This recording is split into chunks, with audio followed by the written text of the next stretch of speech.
शांति। आज 7 जुलाई 2023। आज बाबा कहते 2500 वर्षों से बच्चों ने या कहें भक्तों ने भगवान के आगे अर्जी डाली। क्या अर्जी डाली?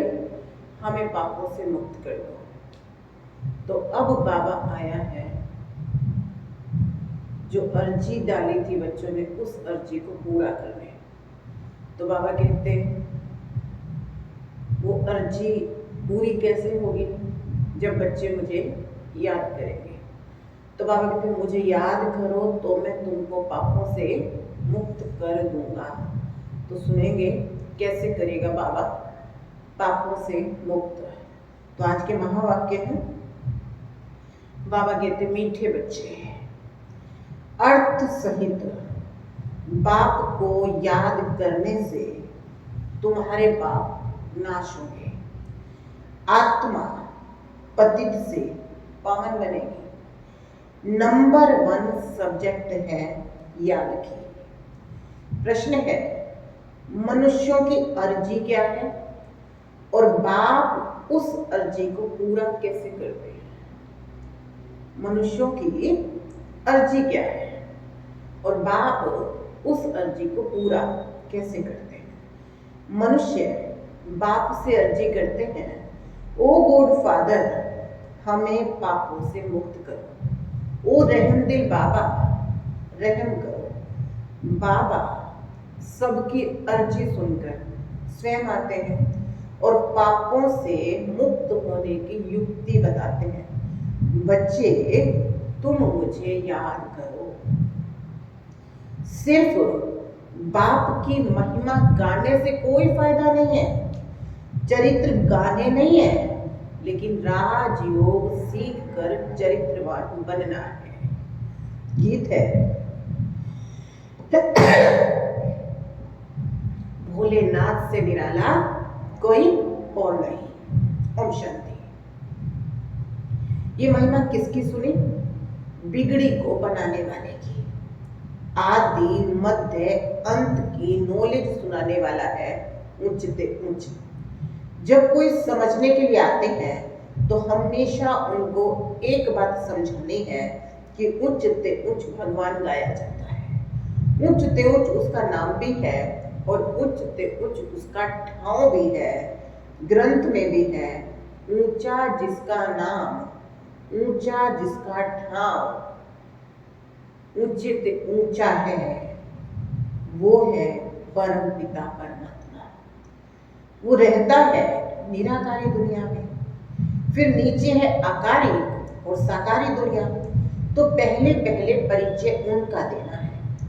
परम पिता परमात्मा है ट्रुथ, वो है रचयिता, फिर है उसकी रचना, उच्च ते उच्च बीज रूप, फिर उसके नीचे सूक्ष्म वतनवासी ब्रह्मा विष्णु शंकर, वो है रचना। रचयिता सबसे ऊपर है, रचयिता है बाप, बाकी है रचना।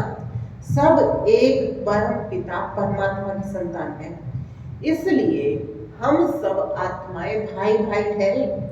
तो परम पिता परम धाम में रहते हैं, उनको परमात्मा कहा जाता है। शारीरिक पिता तो बहुत है, पहले पहले परिचय देना है रूहानी बाप का। उनकी है सब रचना। चित्रों पर ध्यान खिंचवाना है। पहले पहले है उच्चते उच्च परम पिता परमात्मा, जिसको मनुष्य सृष्टि का बीज रूप, झाड़ का चैतन्य बीज रूप कहा जाता है। वो सत चित्त आनंद स्वरूप है। सत अर्थात सच कहने वाला। आत्मा भी सत है, वो जलती मरती नहीं है।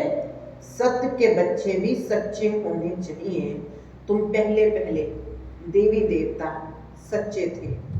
सचखंड स्थापन करने वाला सच्चा बाबा है। ऐसे नहीं कि परम पिता परमात्मा झूठ खंड स्थापन करते हैं, नहीं, सचखंड था, फिर ये भारत झूठ खंड बना है। सच्चा है परम पिता परमात्मा। पतित बनाने वाले को सच्चा नहीं कहेंगे, और सब है झूठे। 5 विकार रूपी माया रावण झूठा बनाते हैं। राम सच्चा, रावण झूठा। रावण ही भारत को झूठा बनाते हैं। कहानी सारी भारत पर है। समझाना है भारत स्वर्ग था, अभी नर्क है। बाप को स्वर्ग बनाने वाला, वह स्वर्ग का रचयिता कहा जाता है। महिमा भारत की है। आदि मध्य अंत का ज्ञान तुमको सुनाते हैं, जिससे तुम त्रिकालदर्शी बनते हो। इसको कहा जाता है स्वदर्शन चक्र। तुम जानते हो हम आत्माएं फिर से परम पिता परमात्मा से वर्षा ले रही है। गाया जाता है आत्मा परमात्मा अलग रहे बहुकाल, सुंदर मेला तब सजा जब सतगुरु मिला दलाल।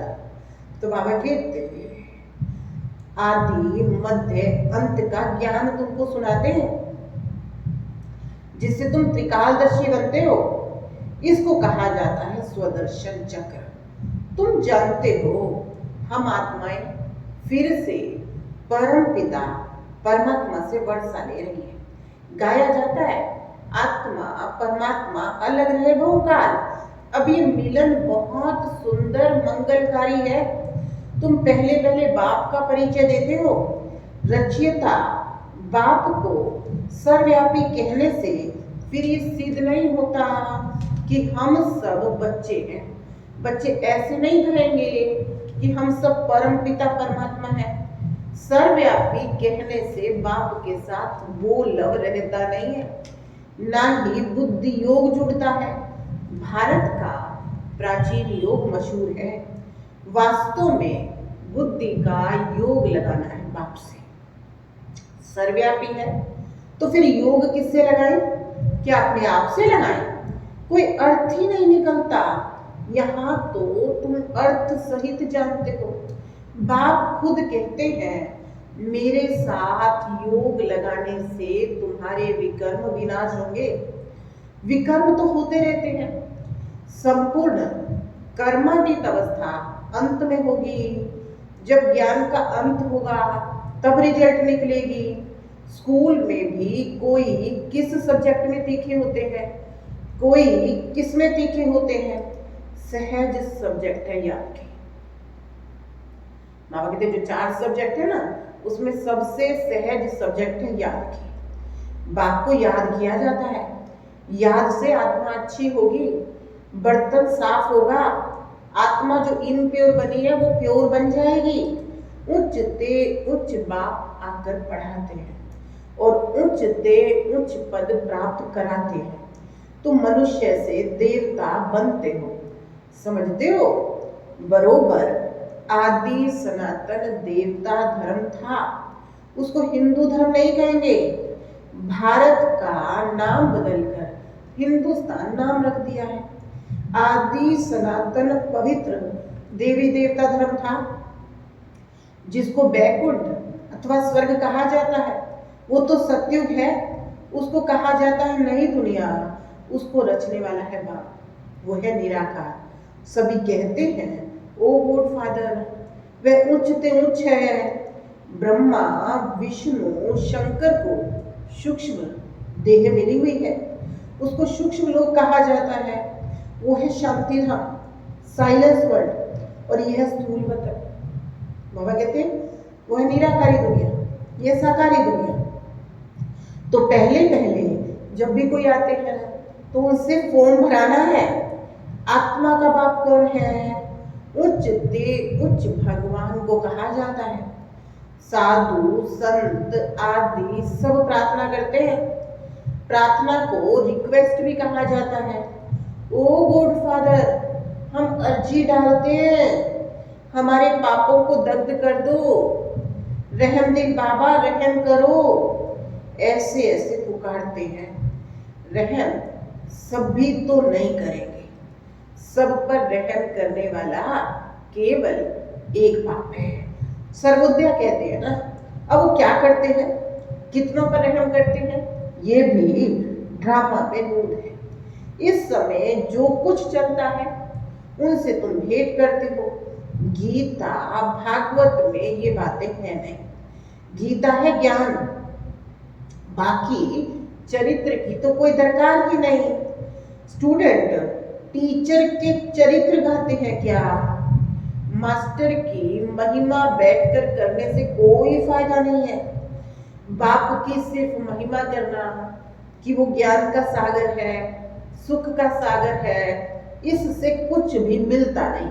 अब तुम बच्चे समझते हो बाबा हमको राजयोग सिखलाकर त्रिकालदर्शी बनाता है, तीनों कालों तीनों लोकों की नौले देता है, तो तुम मास्टर त्रिलोकी के नाथ भी कहला सकते हो, त्रिकालदर्शी भी कहला सकते हो।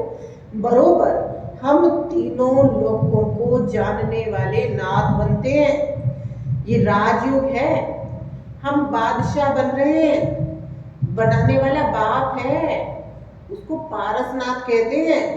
बाबा कहते वो है लक्ष्मी नारायण। भले उनके मंदिर हैं, लेकिन मनुष्य जानते नहीं है वो कौन है। लक्ष्मी नारायण है पारसपुरी के नाथ।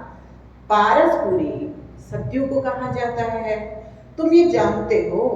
बरोबर श्री कृष्ण के हीरे जवाहरातों के महल थे, पारसनाथ थे, तो पहले पहले समझाओ, ये मानते हो सबका रचयिता बाप है, ब्रह्मा विष्णु शंकर का भी रचयिता वही है, तो पहले पहले निश्चय करो कि वो बाप स्वर्ग का रचयिता है। स्वर्ग में आदि सनातन देवी देवता धर्म वाले थे, उनको ये नॉलेज कब मिली? बाप कहते मैं कलप कलप संगम युग में आता हूँ नॉलेज देने। बरोबर तुम सतयुग आदि के पारसनाथ बन रहे हो। कितनी फर्स्ट क्लास नॉलेज है, यहाँ बैठे हो, तुम समझते हो हम बाबा से स्वर्ग का वर्षा पाए, पारसनाथ पारसपुरी के मालिक बनेंगे। बुद्धि जानती है लक्ष्मी नारायण आदि देवी देवता कितने धनवान थे, बहुत जेवर आदि थे, बड़े साहूकार होते हैं, तो पहले पहले बाप को जान उनसे वर्षा लेना है, याद से वर्षा मिलेगा। सूक्ष्म बात यही है। हीरे जवाहरातों के कितने बड़े बड़े महल थे, सब खत्म हो गए, फिर अपने समय पर खड़े हो जाएंगे। पहले थे, फिर खत्म हुए, फिर होने हैं जरूर। ड्रामा में होते हैं, जैसे जैसे युग बदलेगा ना, सतयुग दुनिया आएगी तो सतयुग की दुनिया में जैसे रहते होंगे वैसे मकान बनेंगे, वैसा पैरवाइश होगी, वैसे राज्य करेंगे। और कलयुगी दुनिया आएगी तो सतयुगी दुनिया की सब खत्म हो जाएगा। तो बाबा कहते पहले थे, फिर खत्म हो गए, फिर होंगे जरूर। ड्रामा में नून है, ये बुद्धि से समझने की बातें हैं। लड़ाई में सब टूट फूट जाते हैं, फिर नए सिरे से महल बनाते हैं। महल जरूर बनाए होंगे, तुमको साक्षात्कार होता है। बरोबर महल है, हमने बनाए थे, ऐसे नहीं कि सागर के नीचे चले गए जो निकलने हैं, नहीं, ये ड्रामा का चक्र फिरता रहता है। वो समझते हैं लंका रावण की अथवा सोने की द्वारिका नीचे चली गई जो फिर निकलेगी, परंतु ऐसा है नहीं। अभी तुम द्वारिका के मालिक बन रहे हो। कितने मालामाल थे, धन दौलत सब था, अब सब गायब हो गया, सब ले गए। फिर ऐसे होगा, पहले पहले बाप का परिचय देकर फिर चक्र का राज समझाना है। ये कैसे फिरता है? सतयुग की स्थापना बाप करेंगे। अब बाबा सम्मुख बैठकर कहते हैं मुझे याद करो। इस याद की योग अग्नि से तुम पति से पावन बनते हो, और कोई उपाय नहीं है। योग अग्नि से आत्मा पतित से पावन बनते हैं। पतित पावन बाप आकर पावन दुनिया स्थापन करते हैं। फिर तुम गंगा के लिए क्यों कहते हो कि पतित पावनी है? जप तप गंगा स्नान करना, ये सब भक्ति मार्ग की सामग्री है। भक्ति मार्ग पहले अव्यभिचारी था, फिर व्यभिचारी बना, आधा गलप लगा है व्यभिचारी बनने में। 16 कला से 14 कला, फिर कला कम होती गई। ये ज्ञान सागर बाप समझाते हैं। ब्रह्मा विष्णु शंकर को ज्ञान सागर मनुष्य सृष्टि का बीज रूप नहीं कहते। परम पिता परमात्मा कहने से बुद्धि ब्रह्मा विष्णु शंकर की तरफ नहीं जाती। आत्मा परमात्मा बाप को याद करती है। जब उन्हों को दुख होता है, सत्युग में सुख होता है, तब कोई नहीं पुकारता। अब आत्माएं जानती हैं आधा कल्प से दुख पाया है, अभी फिर स्वर्ग में जाएंगे, वहां कोई दुख ही नहीं है। इसलिए सत्युग में बाबा को याद करने की दरकार ही नहीं होती। ड्रामानुसार बाबा हमको सुख का वर्षा देकर जाएंगे। मनुष्य जब बूढ़े होते हैं तो वानप्रस्थ में जाकर बैठते हैं, गुरु करते हैं। यहाँ तो बाप स्वयं आकर सतगुरु बनते हैं। कहते हैं मैं तुम सबको साथ लेकर जाऊंगा, ऐसा और कोई कह ना सके। साथ में कोई भी नहीं लेकर के जाएंगे, हर एक को पुनर्जन्म लेना पड़े। पार्ट में तो आना है। मैं घड़ी घड़ी जन्म नहीं लेता हूँ। अब बाबा क्या कह रहे, मैं घड़ी घड़ी जन्म नहीं लेता हूँ। अगर मैं भी घड़ी घड़ी जन्म लूंगा तो मैं भी तमो प्रधान बन जाऊं। आत्मा तो इम्प्योर बनती है, आत्मा में खाद पड़ती है। गोल्डन एज, सिल्वर एज सब अक्षर अभी के, बरोबर अभी आयरन एज है। संगम है, बाप को आना है। पुरानी सृष्टि को नया बनाना ये बाप का काम है। बाप पतित पावन है, सृष्टि को बदलने वाला है। सृष्टि का रचयिता नहीं, बदलने वाला है।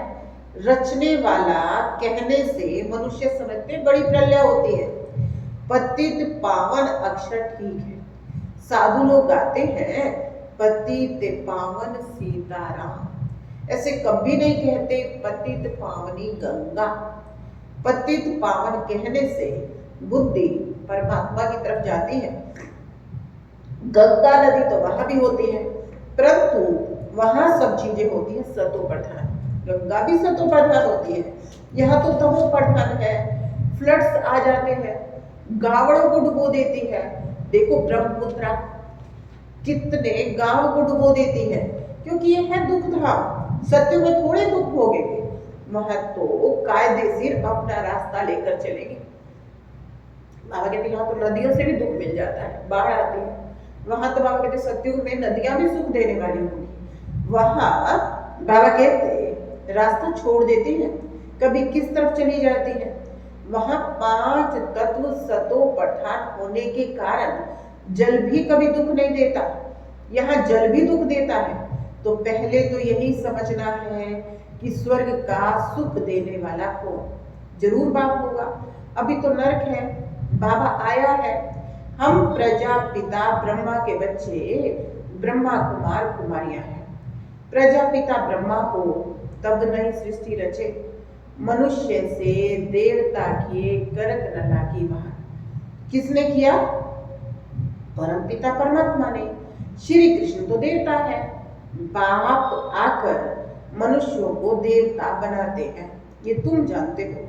आगे तो सिर्फ गाते थे मनुष्य से देवता किए करत न लागी बाहर। जानते नहीं थे कि सत्युग किसने स्थापन किया, रचयिता कौन है। सत्युगी सृष्टि फिर कलयुगी बन जाती है। तो तुम बच्चे समझ गए, ये बहुत बड़ा मांडवा है, आकाश तत्व का स्टेज है, इस पर खेल होता है। स्टेज ओपन चाहिए ना। मनुष्य पाठ बजाते हैं तो रोशनी भी चाहिए, स्टेज पे क्या चाहिए? रोशनी भी चाहिए। तो इसलिए सूरज चांद सेवा करते हैं, सितारे चमकते हैं।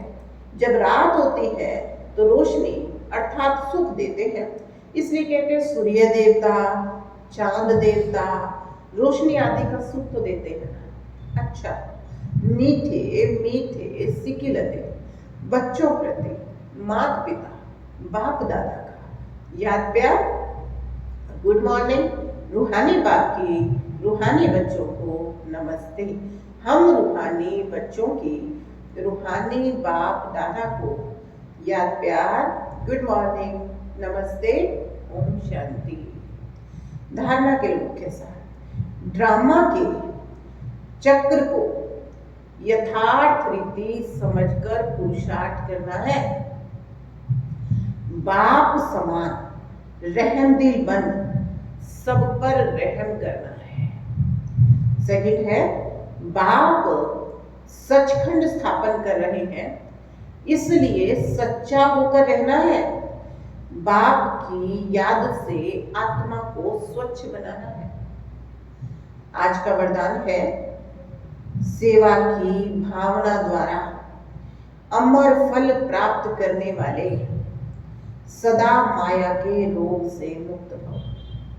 किसके द्वारा? सेवा की भावना द्वारा अमर फल प्राप्त करने वाले सदा माया के रोग से मुक्त भव।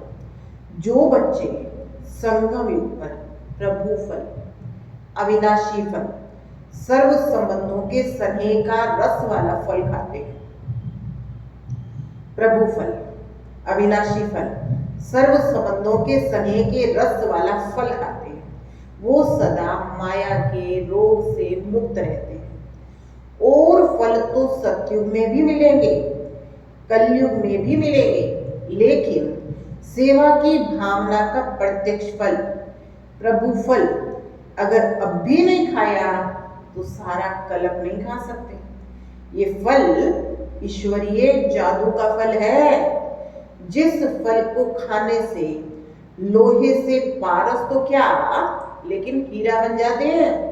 ये फल सर्व विघ्नों को समाप्त करने वाला अमर फल है।